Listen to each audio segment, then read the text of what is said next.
ఈరోజు మహనీయుడు ఎన్టీ రామారావు చనిపోయి 25 సంవత్సరాలు అయింది. ఆయన 30 సంవత్సరాలు సినీ రంగ పరిశ్రమలో అనేక చిత్రాలు నటించి సినీ రంగ పరిశ్రమలో ఆయన్ని ఉన్నతమైనటువంటి స్థానానికి తీసుకొచ్చినటువంటి ప్రజలకి మేలు చేయాలని చెప్పి ఒక రాజకీయ పార్టీ స్థాపించి 9 నెలల్లో అధికారంలోకి వచ్చి అనేక సంక్షేమ కార్యక్రమాలు చేసి నమ్ముకున్నటువంటి కుటుంబం చేతిలో మోసపోయి అధికార దాహంతో ఒక దుర్మార్గుడి చేతిలో వంచనకి గురయ్యి పార్టీని ముఖ్యమంత్రి పదవిని కోల్పోయి మనోవేదనతో చనిపోయి ఈ రోజుకి 28 సంవత్సరాలు అయింది. ఎవరైతే ఎన్టీఆర్ పనికిరాడని చెప్పారో, ఎవరైతే ఎన్టీఆర్ దుర్మార్గుడని చెప్పారో, ఎవరైతే ఎన్టీఆర్ని పార్టీ అధ్యక్ష పదవి నుంచి సస్పెండ్ చేసి పక్కన కూర్చోబెట్టారో, ఎవడైతే ఎన్టీఆర్ని ముఖ్యమంత్రి పీఠం నుంచి దించి అధికారంలోకి వచ్చాడో వాడే ఆ గజ దొంగే 28 సంవత్సరాలు అయినా కూడా ఎన్టీఆర్ బూట్లు నాకే పరిస్థితి ఎన్టీఆర్ కల్పించాడు. ఇటువంటి దుర్మార్గుల్ని ఈ రాష్ట్ర ప్రజలు గుర్తించాలి. బతికున్నప్పుడేమో దుర్మార్గుడు అని చెప్పి, ఆయన ముఖ్యమంత్రిగా పార్టీ నాయకుడిగా పనికిరాడని చెప్పి, ఈ రోజు సిగ్గు శరము లేకుండా ఎవరైతే ఆయన్ని దించారో అదే కుటుంబ సభ్యులు, అదే వ్యక్తి ఎన్టీ రామారావు గ్రామానికి వచ్చి విగ్రహాలకు దండేయటం, ఎన్టీ రామారావుకి వర్ధంతి చేస్తానని చెప్పటం, ఇటువంటి దుర్మార్గపు ఆలోచనలో పదవి కోసం ఆయన పేరు చెబితే 4 ఓట్లు వస్తాయి అన్నటువంటి ఉద్దేశంతో ఆఖరికి చంపినటువంటి వ్యక్తులే, పదవి నుంచి తొలగించినటువంటి వ్యక్తులే ఆయన పొగుడుతూ కీర్తిస్తూ ఈరోజు తిరుగుతున్నారంటే ఈ రాష్ట్ర ప్రజలు ఇటువంటి వ్యక్తులను ఎటువంటి నక్కజిత్తుల వ్యక్తులు కూడా మన రాష్ట్ర ప్రజలు అర్థం చేసుకుంటారు. ఇటువంటి చంద్రబాబు నాయుడిని ఈ రాష్ట్ర ప్రజలు తెలంగాణలో పూర్తిగా నిర్మూలించారు. ఆంధ్ర రాష్ట్ర ప్రజలు కూడా 2024లో నిర్మించడానికి సిద్ధంగా ఉన్నారు. ఏదేమైనప్పటికీ ఎన్టీ రామారావు లాంటి మహనీయుడు ఆశయాలని ముందుకు తీసుకెళ్లాల్సిన అవసరం ఉంది కాబట్టి తప్పకుండా ఆయనకి అభిమానిగా 28 సంవత్సరాల నుంచి ప్రతి సంవత్సరం కూడా ఆయన వర్ధంతి జయంతి కార్యక్రమాలు ఇక్కడ పెద్ద ఎత్తున నిర్వహిస్తున్నాం. ఇక ముందు కూడా నిర్వహిస్తాం. ఇటువంటి గుంతనక్కల్ని ఈ రాష్ట్ర ప్రజలు నమ్మొద్దని చెప్పి వారిని తుదముట్టించాలని చెప్పి కోరుతున్నాం.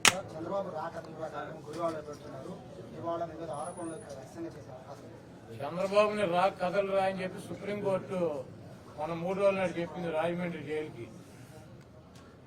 ఆయనేమో కథలు రాయని చెప్పి ప్రజలను పిలుస్తున్నాడు. ఆయనేమో కోర్టులో కథలు వెళ్ళు సెంట్రల్ జైలుకి ఈ నక్క చిత్తులు కన్ను పని చేయట్లేదు, కిడ్నీ పని చేయట్లేదు, గోళీ ఓడిపోయింది, ఇటువంటి సొల్లు కబుర్లు చెప్పకుండా నువ్వు చేసినటువంటి 420 కార్యక్రమాలకి కథలు అని చెప్పి రాజమండ్రి సెంట్రల్ జైలు ఈయనకి ఆహ్వానం పలుకుతాయని త్వరలో కూడా వెళ్తాడు.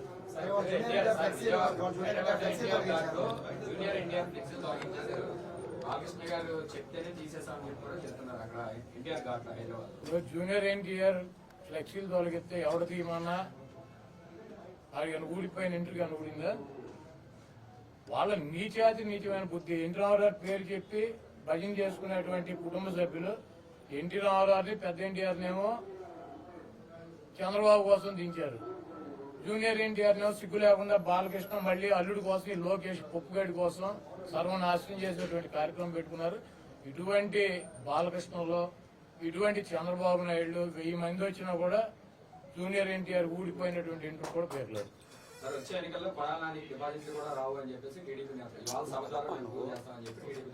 చంద్రబాబు 2014 ఎన్నికల ముందు 3 సభలు పెట్టాడు గుడివాళ్ళు. అప్పుడు కూడా ఏ సొల్లు కబుర్లు. కాకపోతే పోటీ చేసే అభ్యర్థులు మారారు, వచ్చి ప్రగల్భాలు చెప్పే సొల్లుగాళ్ళు మారారు.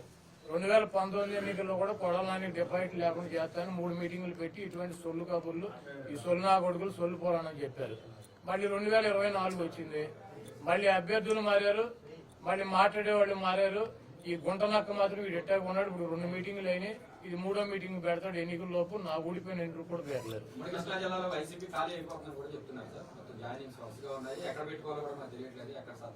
ఎక్కడో పెట్టుకోమనండి. బాబు కొడుకులు ఇద్దరు పుస్తకాలు పెట్టుకుంటారు కదా, ఎర్ర బుక్కులు, అక్కడ పెట్టుకోమనండి. బాబు కొడుకులు ఎర్ర బుక్కునే చించి తోసుకోమని చెప్పారు, ఏమన్నా కూడా ఎక్కడ కూడా తోసుకోమని చెప్పారు.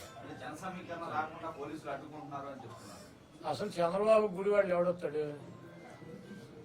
చంద్రబాబు గుడివాళ్ళు పట్టించుకున్నాడు దొంగ 420 గాడు అని తెలవదు మా గుడివాళ్ళు. మాకు ఎన్టీ రామారావు అంత మహోన్నతుడిని పార్టీ నుంచి తొలగించి ముఖ్యమంత్రి పదవి కొట్టేసి మా ప్రాంతం వాడిని సంకనాకి ఇచ్చేసినటువంటి గదవీడని తెలవదు. వీడికి ఎవడొస్తాడు? చంద్రబాబు నాయుడికి జనం వస్తారా? అంటే 1,00,000 మందితో సభ పెడుతున్నామని టీడీపీ నాయకులు చెప్తున్నారు కదా సార్. మొన్న 2 లక్షలు అన్నారు, 1 లక్షకు వచ్చారా? అది మొన్న వాళ్ళే పార్టీ మీటింగ్ పెట్టి 2 లక్షల మంది జనం అన్నారు, 1 లక్షకు వచ్చారా? అక్కడ తీసుకున్న ల్యాండ్ ఎంతో చూసారా మీరు? 22 ఎకరాలు పొలం తీసుకున్నారు, దాంట్లో 9 ఎకరాలు పార్కింగ్ పెట్టారు, 5 ఎకరాలు దయచేసారు, 5,000 కుర్చీలు వేశారు. 1,00,000 మంది వస్తారా? ఇప్పుడు వెళ్ళి లెక్కేటట్టు కుర్చీలు 5,000, 5,000 ఒకటో కుర్చీ ఉంటే నేను గుడివాడు వేసి వెళ్ళిపోతా. మీరు ఇలా లెక్కేటండి వీడియో వాళ్ళు. 22 ఎకరాలు ల్యాండ్, 7 ఎకరాలు పార్కింగ్, 9 ఎకరాలు పార్కింగ్, 5 ఎకరాలు ఏమో డయాస్ అంట, ఆయన సెక్యూరిటీ అంట. వేసి 5,000 కుర్చీలు వేసి 1,00,000 మంది వస్తారు. 5,000 కుర్చీలు 1,00,000 మంది కూర్చుంటారు, ఒక్కొక్క కుర్చీలో 10 మందిని కూర్చోబెడతారు ఏంటి? ఇవన్నీ సొల్లు కాబులు. 5,000 మంది వాళ్ళు ఏర్పాట్లు చేశారు. చంద్రబాబు మాట్లాడారు 3,000 మంది ఉంటారు. చంద్రబాబుకి ఆయన రుత్రిక్ రోషన్ ఏంటి? ఓ జగబడి వచ్చేటకి ఈ సొల్లు గాడిని నా చిన్నప్పటి నుంచి చూసి సొల్లు కబుర్లు, సొల్లు పురాణం ఇవన్నీ ఈయన వాళ్ళకి చెవుల్లోంచి రక్తం కాదని చంద్రబాబు పట్టించుకున్న వాడు గుడివాళ్ళు ఎవడు ఉండడు.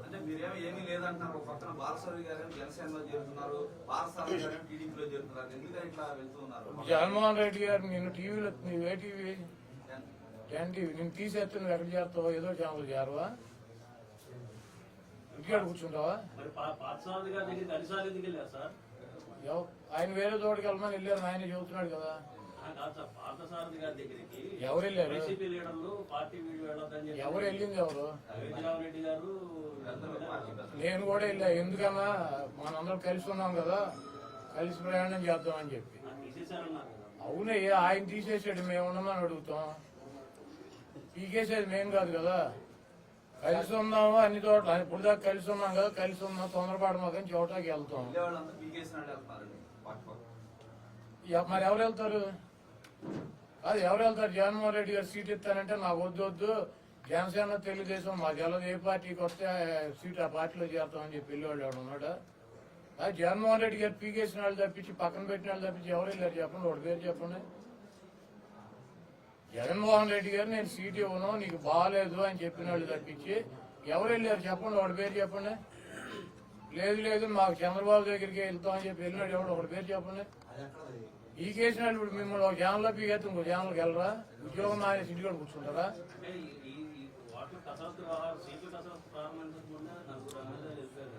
వాళ్ళకి అప్పుడే చెప్పాడు అసెంబ్లీ ఎమ్మెల్సీ ఎన్నికల్లో మేము తీసుకెళ్లి లోపల తీసుకెళ్లి సర్లే చూస్తానని చెప్పంటే నేను సీట్ ఇవ్వనని. మీరు రామాయణం అంతా రావుడు సీత ఏమవుతాను నేనేం చెబుతా? కాదు, 4 ఏళ్ళు నలుగురికి అసెంబ్లీ జరుగుతూ ఉండగా ఓటేసే ముందు నలుగురిని తీసుకెళ్లి ముఖ్యమంత్రితో మాట్లాడిచ్చారా? మాట్లాడితే నేను సీట్ ఇవ్వలేను మీకు, మీరు కబూలే పలిగిపోయారని చెప్పి చెప్పాడా? వాళ్ళే బయటకు వచ్చి చెప్పారా నాకు సీట్ ఇవ్వను అన్నాడు, అందుకని చెప్పి మేము వేసామని చెప్పి. మళ్ళీ రామాయణం అంతే రాముడు సీత ఏమవుతుందంటే అప్పుడు నలుగురైనా ఎప్పుడు నలుగురైనా జగన్మోహన్ రెడ్డి గారు సీట్ ఇవ్వనంటే వెళ్ళిపోతారు. రాష్ట్రం అంతా గొప్పగా అభివృద్ధి జరుగుతుంది, ఆయా ప్రాంతాల్లో అభివృద్ధి జరగక ఇప్పుడు మీ ఛానల్లో నేను తీసేశాను అనుకో, అదే మీ ఛానల్ పనికిరాందని నేను తీసేసినట్ట, లేదా మీ ఛానల్ సరిగ్గా వార్తలు వేయట్లేదని నేను తీసేసినట్ట. నేను అడిగేదాన్ని సమాధానం చెప్పు. కొన్ని నీ ఛానల్లో నేను తీసాను నేను ఒక్కనే అంటే మీ ఛానల్ సరిగ్గా వార్తలు చూపించట్లేదని, మీ వార్తలు సరిగ్గా కవర్ చేయట్లేదని, మీ ఛానల్ పనికిరాందని నేను తీసేసినట్ట. బిహేవియర్ ఉంటుంది, ఒక ఎమ్మెల్యేనైనా ఒక ప్రజాప్రతినిధి బిహేవియర్ ఉంటుంది. లేకపోతే సామాజిక సమీకరణాల్లో అక్కడ ఉన్నటువంటి సామాజిక సమీకరణలో మిగిలినటువంటి వాళ్ళకి అవకాశం ఇవ్వాల్సినటువంటి పరిస్థితి ఉంటుంది. ఇదన్నా ఒక రాజకీయ పార్టీ ఒకనే పెట్టుకుని 365 రోజులు ఇక ఎలక్షన్ వచ్చేటల్లా అతనికే సీట్ ఇవ్వాలని రాసి ఉందా? తెలుగుదేశం చంద్రబాబు నాయుడు అడిగెత్తాడు, ఇప్పుడు నలుగురిని మార్చాడు నా మీద. ఇప్పుడు వెళ్ళి అడగండి. అదే ఇప్పుడు నేను 4వ వాడి మీద పోటీ చేస్తాను, వెళ్ళి అడగండి. గంటకు ఒకటి పూటకు ఒకటి మారుతాడు. ఆడిని వదిలేసి నలుగురు మారితే మమ్మల్ని పెడతారు. నేను జగన్మోహన్ రెడ్డి గారి కోసం, వైఎస్ఆర్సీపీ కోసం, జగన్మోహన్ రెడ్డి గారు అధికారులు ఉండడం కోసం పనిచేస్తారు. పదవులు నా ఏకముఖతో సమానం అన్నారు.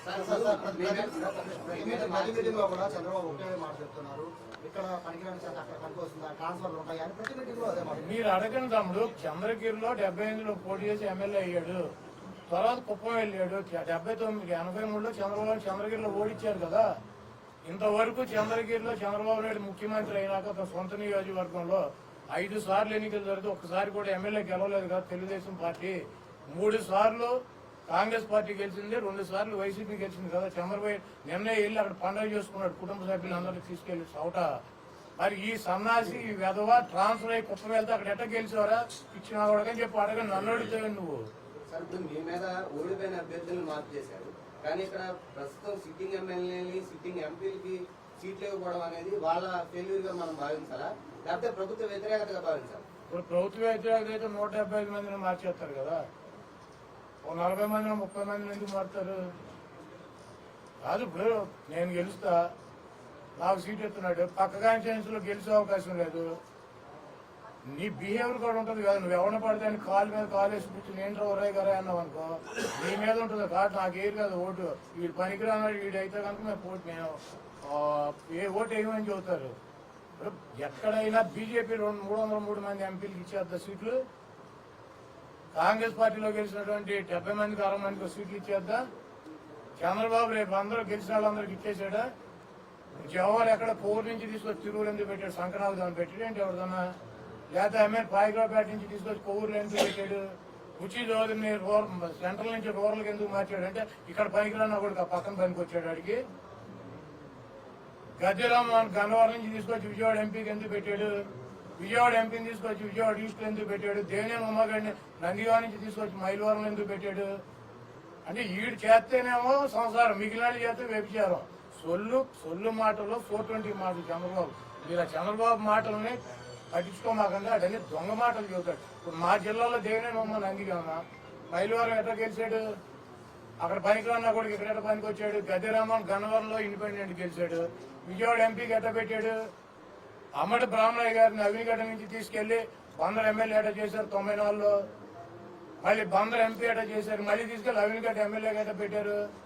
డివై దాస్ దేవుడు పామర్రా?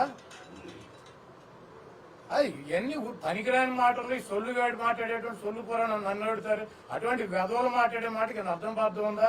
చంద్రబాబు ఎక్కడి నుంచి పోటీ చేశాడు? చంద్రగిరి నుంచి పోటీ చేసి ఒకసారి ఎమ్మెల్యే అయ్యాడు, ఒకసారి ఓడిపోయాడు. 100 కిలోమీటర్లు కుప్పం పెట్టాడు ఆ సన్నాసి. అది ట్రాన్స్ఫర్ రా?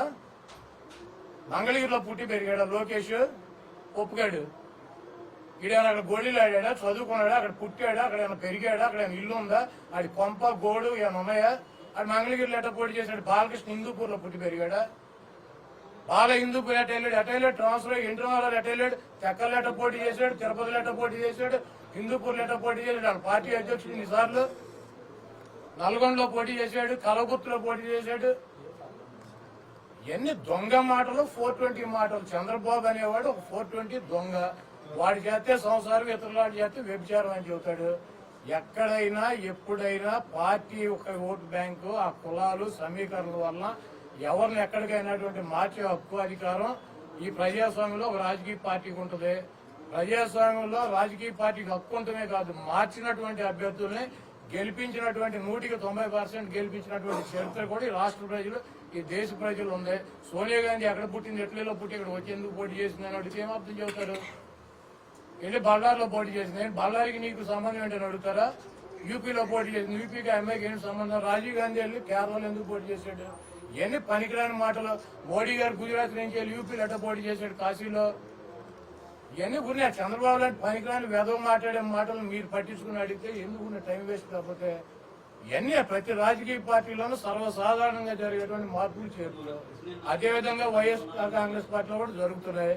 దీన్ని పెద్దగా బోధార్థంలో పెట్టి చూపించాలనుకుంటున్నారు. ఇప్పుడు రేపు పవన్ కళ్యాణ్ చంద్రబాబు కలిసి పోటీ చేస్తారు. 7 సీట్లు ఆయన సీట్లు తీసుకుంటారు. రేపు ఇంకొక 10 రోజులు అయితే రోడ్డు మీద పడి కొట్టుకుంటారు. చూడండి సినిమా. సార్ 21వ తారీఖు షెల్వా కాంగ్రెస్ పార్టీ అధ్యక్షురాలు పార్టీ చేస్తున్నారు. ఇప్పటికే చాలా మంది వైసీపీ అసమ్మతి నేతలతో కూడా ఆవిడ మాట్లాడుతున్నట్టు. ఇప్పుడు కాంగ్రెస్ పార్టీకి 1% ఓటింగ్ ఉన్న పార్టీ. జగన్మోహన్ రెడ్డి గారు కాంగ్రెస్ పార్టీ అధికారంలో ఉండగా, కిరణ్ కుమార్ రెడ్డి గారు ముఖ్యమంత్రిగా ఉండగా, ఈ రాష్ట్రంలో బలంగా కాంగ్రెస్ పార్టీ ఉండగా, కాంగ్రెస్ పార్టీలోంచి వచ్చి జగన్మోహన్ రెడ్డి గారు కాంగ్రెస్ పార్టీ మీద పోటీ చేసి పులివెందల, కడప పార్లమెంట్ అసెంబ్లీ గెలిచారు. ఆ తర్వాత జరిగినటువంటి బై ఎలక్షన్ లో పార్లమెంటు కడపలో 20 అసెంబ్లీ సీట్లలో పోటీ చేసి కాంగ్రెస్ పార్టీ మీద గెలిచాడు. కాంగ్రెస్ పార్టీ ముఖ్యమంత్రి ఉండగా, కాంగ్రెస్ పార్టీ బలంగా ఉండగా, ఇప్పుడు 1% ఉన్న కాంగ్రెస్ పార్టీ గురించి మీటింగ్ ఏంటి? ఆ జగన్మోహన్ రెడ్డి గారు గెలిచింది ఎవరి మీద? కడపలో ఎవరి మీద గెలిచాడు? కాంగ్రెస్ పార్టీ మీద గెలిస్తే తెలుగుదేశానికి డిపాజిట్ పోయింది. అప్పుడు ఏమైంది కాంగ్రెస్ ఓటు? పులివెందుల్లో విజయం గారు గెలిచింది ఎవరి మీద? కాంగ్రెస్ మీద గెలిచారు. ఎవరి మీద గెలిచింది? ఆవిడ వివేకానంద రెడ్డి గారి మీద గెలిచింది. వైఎస్ వివేకానంద రెడ్డి గారి మీద. తెలుగుదేశానికి డిపాజిట్ పోయింది. కాంగ్రెస్ ఓటు వచ్చిందా మాకు? లేకపోతే నెల్లూరు పార్లమెంటు కాంగ్రెస్ పార్టీ అధికారంలో ఉండగా కాంగ్రెస్ మీద గెలిస్తే తెలుగుదేశం డిపాజిట్ పోయింది. కొవ్వూరు, ఇక్కడ రాజేంద్రపురం, అదేవిధంగా ఈ పక్కన ఉన్నటువంటి నరసాపురం, ఇవన్నీ డిపాజిట్ తెలుగుదేశానికి పోయినాయి. కాంగ్రెస్ మీద పోటీ చేస్తారు. ఈ రాష్ట్రంలో 2014-19 ఎన్నికల్లో జనసేన గెలిచింది. నరసాపురం ఎక్కడ రాజోళ్ళు. 3వ ప్లేస్ ఎవడు? టీడీపీ. నరసాపురంలో 2వ ప్లేస్ లో జనసేన వస్తే టీడీపీ 3వ ప్లేస్. భీమవరం, గాజువాక్ లో పవన్ కళ్యాణ్ 2వ ప్లేస్ వస్తే 3వ ప్లేస్ డిపాజిట్. ఈ రాష్ట్రంలో ఏ పార్టీ పుట్టినా, అది కాంగ్రెస్ కావచ్చు, బీజేపీ కావచ్చు, జనసేన కావచ్చు, ఏ పార్టీ అయినా బలంగా ఫైట్ చేస్తే 3వ ప్లేస్ లోకి వెళ్లే ముష్టిగాడి చంద్రబాబు. డిపాజిట్లు పోగొట్టుకునే వెధవ చంద్రబాబు. కాబట్టి ఎన్ని పార్టీలు వచ్చినా 4 ఓట్లు ఒక్కో పార్టీకి పోతే వీడికి కూడా 4 మిగులుతాయి. కాబట్టి వెళ్ళి మీరు చంద్రబాబు నాయుడు సాయంత్రం వస్తాడు. బాబు కాంగ్రెస్ పార్టీకి అధ్యక్షురాలు మారారు, మనం 3లో ఉంటామా 2లో ఉంటామా, డిపాజిట్ పోతాయని వీళ్ళు ఆయన అడగండి.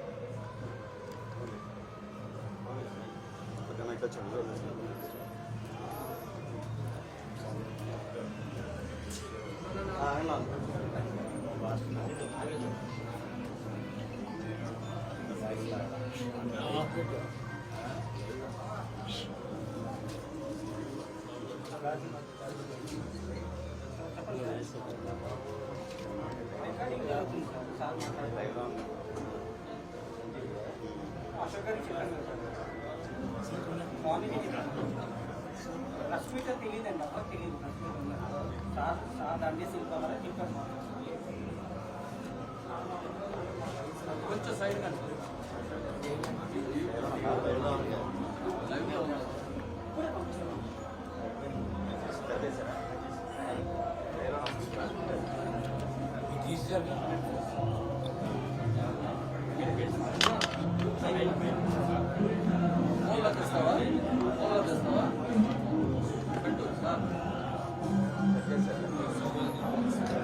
సౌండ్ తగ్గించండి.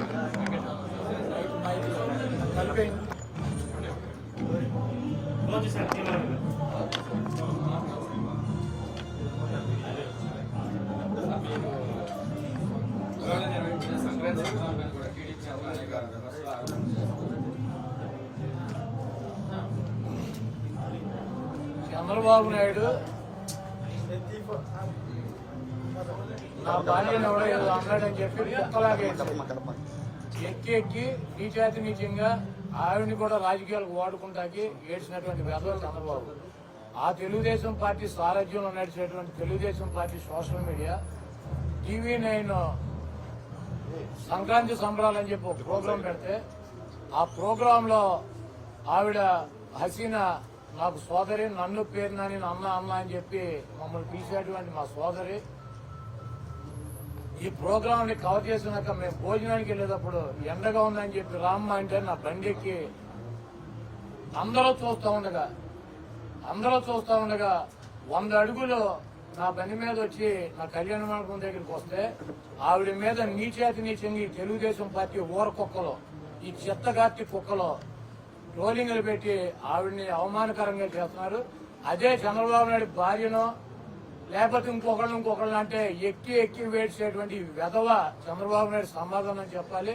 తెలుగుదేశం పార్టీ అనేది కానీ, తెలుగుదేశం పార్టీ సోషల్ మీడియా అనేది కానీ ఒక చీడ పురుగు లాంటిది. ఈ వ్యవస్థకి ఉండటానికి అర్హత ఉన్నటువంటి పార్టీ కానీ వ్యవస్థ కానీ కాదు. తెలంగాణ ప్రజలు తెలుగుదేశం పార్టీని ఎక్కడ పోటీ చేయడానికి అవకాశం లేకుండా చంద్రబాబుని తన్ని ఎలా అయితే తరిమేశారో 2024 ఎన్నికల్లో ఈ చంద్రబాబు నీచుడు నికృష్టుడు ఇటువంటి వెధవలని ఇటువంటి వెధవల పార్టీలని తరిమేయాలని చెప్పి ఇటువంటి కార్యక్రమాలకి TV9 కానీ హసీనా గారు కానీ మేము కానీ ఎటువంటి భయపడం. ఆవిడ ఎటువంటి దాదాపు 15 సంవత్సరాలు 20 సంవత్సరాల నుంచి ఆవిడ ఎంత ధైర్యంగా దమ్ముగా ఎన్ని విపత్తుల్ని ఎలా కవర్ చేసిందో మనందరం కూడా కళ్ళతో చూసాము. కాబట్టి మా సోదరి హసీనాని సోషల్ మీడియాలో ట్రోల్ చేస్తున్నటువంటి వెధవులకి నేను ఒకటే సూచన, మీకు తల్లి చెల్లి అమ్మ అందరూ ఉన్నారు. మీరు ఇటువంటి కార్యక్రమాలు చేస్తే దీనికి ఎంతో అనుభవిస్తారని చెప్పి మాత్రం చెప్తున్నాను.